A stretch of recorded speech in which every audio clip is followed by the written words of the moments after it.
Idaho man arrested after attempting to run over women vandalizing Pride Center. Matthew Lehigh, who was arrested Wednesday after allegedly driving his vehicle at two women and yelling a homophobic slur, will face at least one new charge after he admitted to taking several actions targeting the LGBTQ+ community.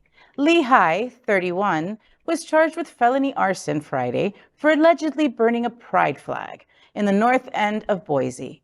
Ada County Deputy Prosecutor Michael Guy said in an arraignment that the culprit has also admitted to stealing various pride flags in the North End neighborhood and breaking a window at an LGBTQ+ community center. He added, quote, "He has the behavior that is increasingly agitated, increasingly aggressive, and culminated in the events that led to his arrest. It was the second reported incident of him yelling the homophobic slur and driving his vehicle towards someone. Police had been searching for him since Saturday. Boise police cannot pursue a hate crime case in an incident targeting the LGBTQ+ community. Idaho's malicious harassment statute, commonly known as the hate crime law, refers to malicious harassment as the intent, as quote, the intent to intimidate or harass another person because of that person's race, color, religion, ancestry, or national origin. The definition excludes sexual orientation or gender identity. In an arraignment Friday, Ada County Magistrate Judge Kira Lynn Dale signed a non-contact order to prevent Lehigh from coming into contact with the couple whose pride flag was burned on their property. Wow.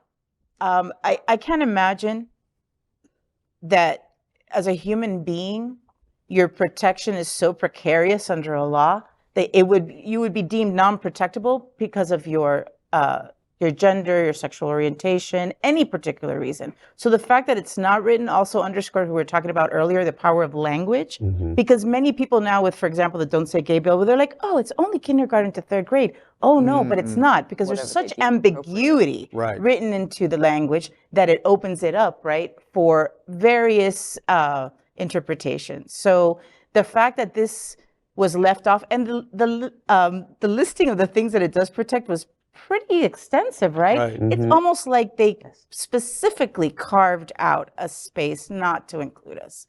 So highly problematic. We are talking about rural area such as Idaho. I grew up outside of St. Louis in a very rural area.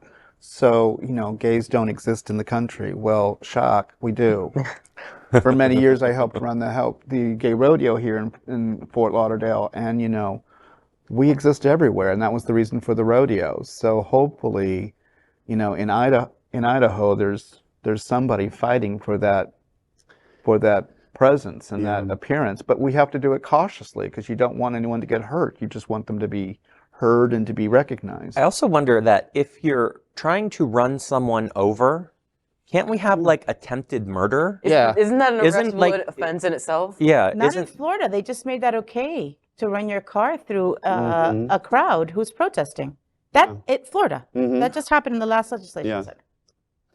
Lovely. The elevation of hate speech in the United States, I mean, is at a fever pitch. So if we think, you know, if we look at the news yesterday, we saw the former president, the founder and CEO of the largest company, one of the largest companies in the world, Elon Musk, and the biggest, most successful rapper, Kanye West, spouting anti-Semitic rhetoric. So where do you find that the LGBTQ community is going to play out in this world that we're living in? We're getting the attack, and it's out in the open. It's not they're standing behind a veil saying these tropes. They're using hate speech against the president, former president, excuse me.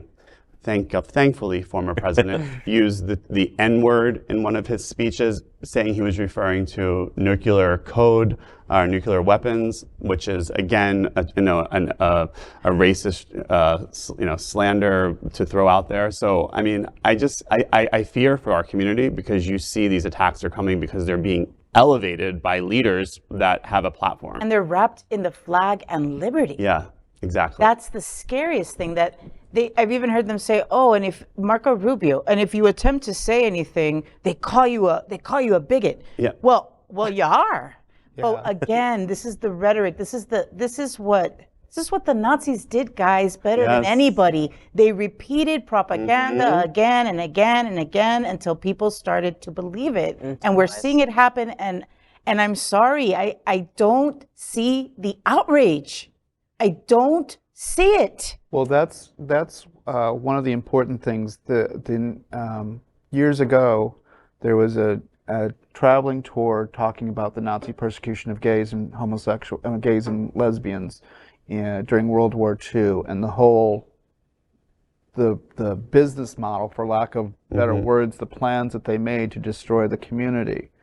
And as much as I love our community, we tend to look past last week, and after that we have no memory. Yes. You know, that's where TV shows like this become important, or stations, because we can bring and discuss all those things. And I've always been a very big fan of the Stonewall Library and other gay and lesbian libraries, because we talk about our history, we talk about the pain we went through, we survived all these things.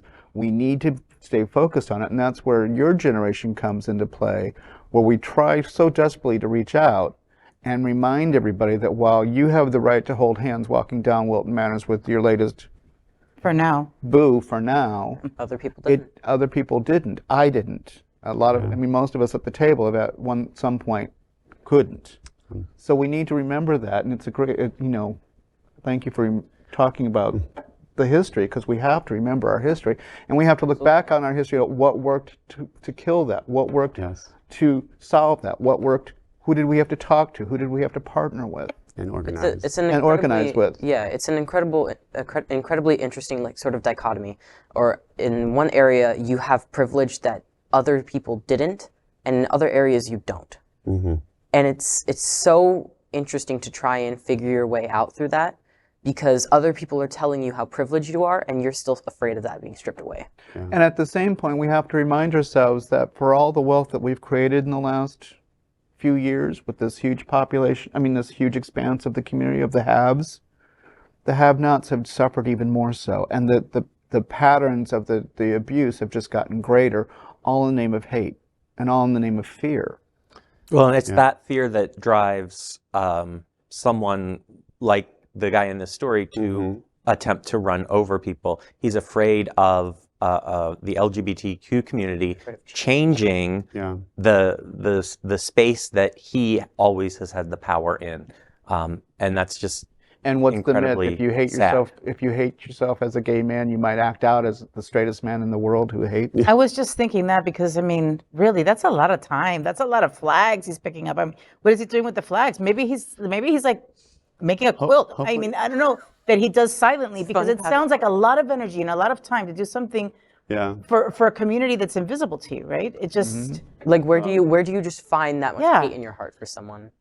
Well, That's I think he does good protest too much. Good conversation, but also a scary world. Scary, again. absolutely. Yeah, so we have to work harder. LGBTQ+ news is vital for our community and for the broader world as a whole. We have enough enemies at Fox News. Tucker, Sean, and Laura are loud. We need passionate allies. Happening Out Television Network, Queer News Tonight, and It's Happening Out are literally out of the closet and into the headlines. Our community needs your support. Like this broadcast and subscribe now to ensure the growth of the entire LGBTQ+ community.